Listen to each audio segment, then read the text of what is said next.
Bonjour, chers frères et sœurs, c'est toujours pour moi un véritable plaisir d'échanger avec vous.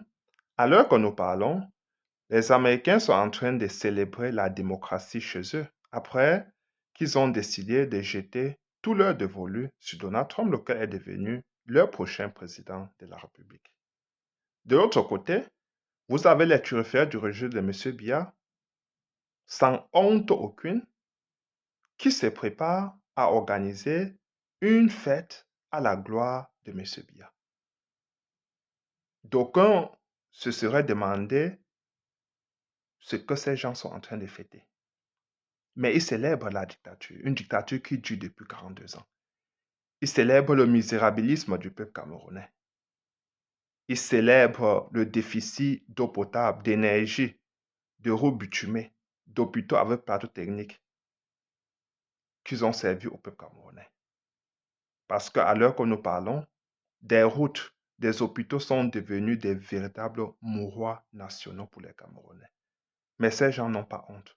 Ils poussent le cynisme jusqu'à l'extrême parce qu'ils ne sont plus habités par aucun humanisme. C'est la raison pour laquelle ils ne voient pas la misère du peuple camerounais. C'est la raison pour laquelle ils pensent s'éterniser au pouvoir, même après les élections présidentielles 2025. Ils croient que les autres sont venus sur la terre les observer. Alors j'ai envie de leur dire ce soir qu'ils se trompent lourdement. Les Américains sont très contents. Nous pouvons ne pas être d'accord avec Donald Trump, mais tout compte fait, le peuple américain l'a choisi comme le prochain président de la République. Quand est-ce que allons-nous aussi organiser les élections libres et transparentes pour choisir notre président de manière libre? Monsieur Biya n'a jamais été légitime au Cameroun. Il préfère aller en Occident pour trouver sa légitimité auprès des chancelleries, alors que le peuple camerounais se meurt. Ces gars sont toujours dans la farandole, dans des considérations frugières et alimentaires. Ils sont en train de se préparer pour gaspiller l'argent public. En organisant des fêtes, ils vont boire des vins coûteux. Voilà ce qu'ils savent faire. Voilà ce qu'ils ont fait depuis 42 ans. Et le peuple camerounais, médusé, observe cela. Le peuple camerounais ne sait plus à quel sein se vouer. Mais j'ai envie de nous dire, chers frères et sœurs, nous avons encore la clé de notre libération entre nos mains. Nous pouvons mettre fin à ce cycle qui nous a été servi depuis 42 ans. Nous pouvons mettre fin à ces saignées. Ça suffit. Nous ne sommes pas venus sur la terre les observer. Il suffit d'aller exercer son devoir citoyen dès le 1er janvier 2025. Nous devons nous inscrire massivement sur les listes électorales, voter massivement le professeur Moscamp et être prêts à défendre notre vote. Nous n'avons pas besoin de prendre des armes, ni de faire recours à la violence. Nous avons tout simplement besoin de nous former en un peuple. En un peuple, si nous le devenons, nous sommes certains que nous nous libérons. C'est question de quelques heures.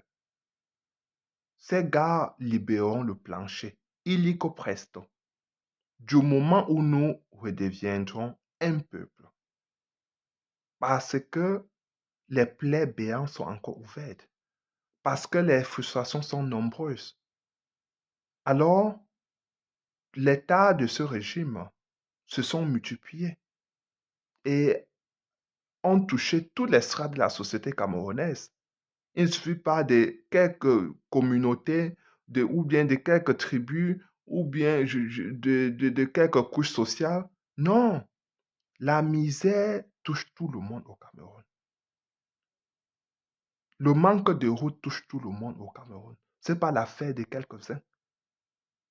Ce n'est pas l'affaire des intellectuels et des non-intellectuels ou bien des gens de l'Ouest ou bien des gens du Sud ou des gens du Nord. Non.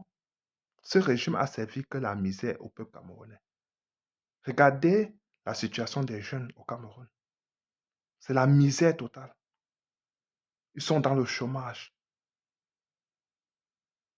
Ils ne savent, dans un chômage massif d'ailleurs, parce que ça touche tout le monde.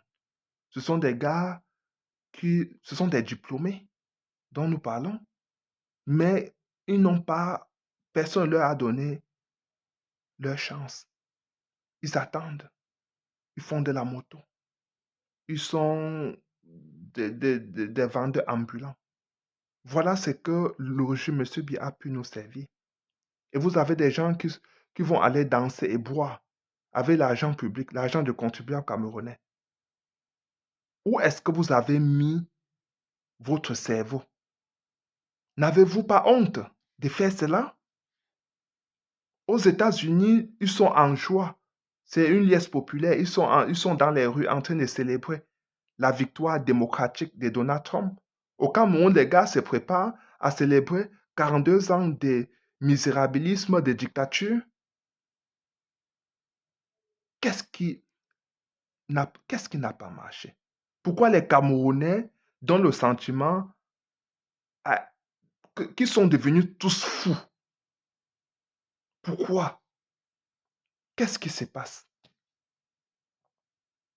On célèbre quelque chose qui est bien.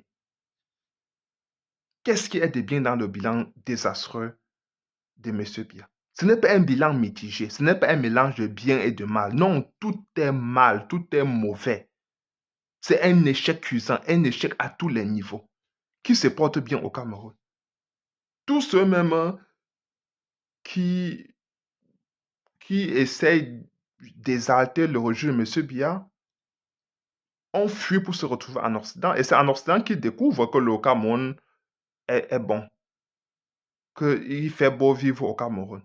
C'est quand ils sont déjà en Occident qu'ils se rendent compte qu'il fait beau vivre au Cameroun. Alors quand ils étaient au Cameroun, ils ne dormaient pas. Ils faisaient les neuvaines pour obtenir le visa.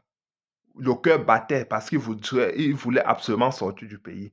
Et dès qu'ils ont traversé le pont, ils ont cassé le pont. Ils ne veulent plus entendre parler des Camerounais qui se plaignent au Cameroun. Parce qu'ils veulent se sentir comme des petits dieux auprès de ces Camerounais au Cameroun. Ils veulent se sentir comme des petits dieux. Les Camerounais disaient que ça suffit. Ils disaient que non, c'est la stabilité. Qui a dit qu'il...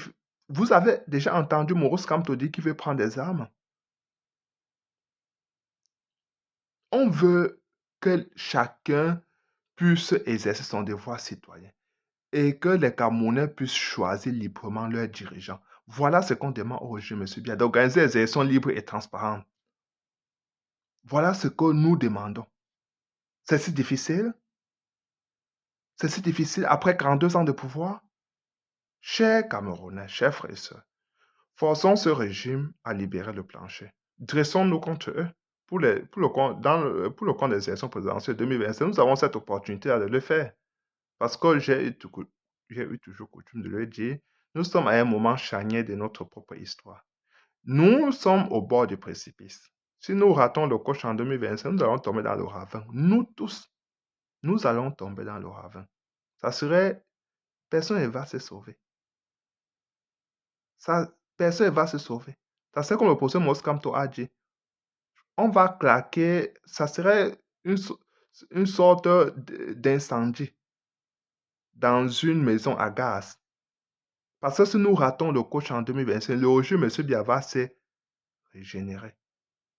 Soit c'est son fils qui va avoir au pouvoir, soit c'est l'un des turfeurs de régime Biya qui va avoir au pouvoir, soit ça sera lui même qui va encore être au pouvoir, mais ça sera plus lui qui sera en train de diriger.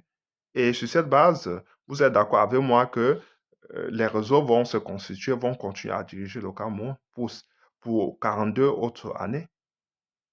Ça sera un enfer pour le peuple camerounais. La jeunesse a déjà été, je vais dire, toute la vie de la jeunesse a déjà été hypothéquée en 42 ans de pouvoir. Le peuple camerounais, aujourd'hui, a que ses yeux pour pleurer. C'est la misère totale. Tous les Camerounais ont été sacrifiés par ce régime. Non, sont-ils aussi boulimiques au point où ils ne peuvent pas s'arrêter?